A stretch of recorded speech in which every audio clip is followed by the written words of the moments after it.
장인어른이라 불렀던 그 남자. 충격적인 진실.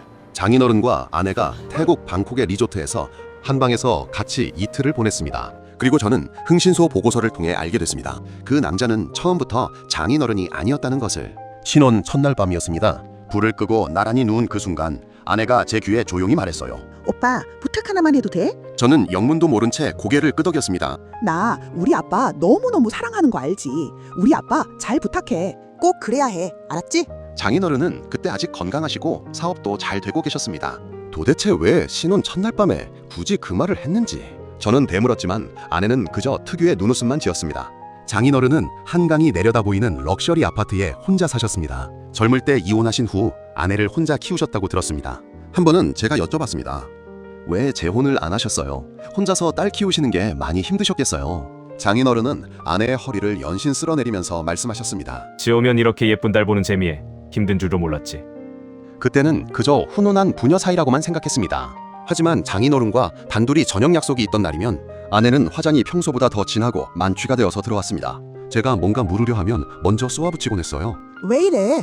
설마 아빠를 질투하는 거야? 결정적인 순간은 태국 방콕 여행에서 찾아왔습니다. 아내가 장인어른 생일이라며 가족여행을 준비했습니다. 제가 맡은 중요한 프로젝트 마감이 갑자기 앞당겨지는 바람에 어쩔 수 없이 아내와 장인어른이 먼저 출국했습니다. 저는 이틀 뒤 아내를 깜짝 놀래주려고 도착 시간이 밤이라고 말하고 실제로는 오후 시간에 도착했어요. 그런데 호텔 체크인을 하는 순간 직원이 말했습니다.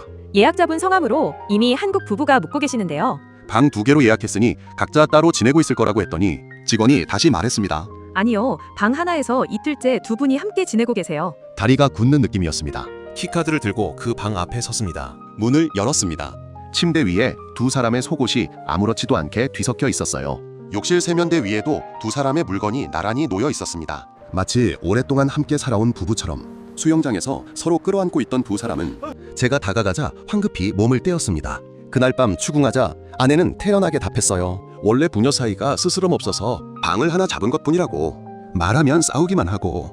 가만히 있자니 미칠 것 같았습니다. 결국 저는 흥신소에 의뢰했습니다.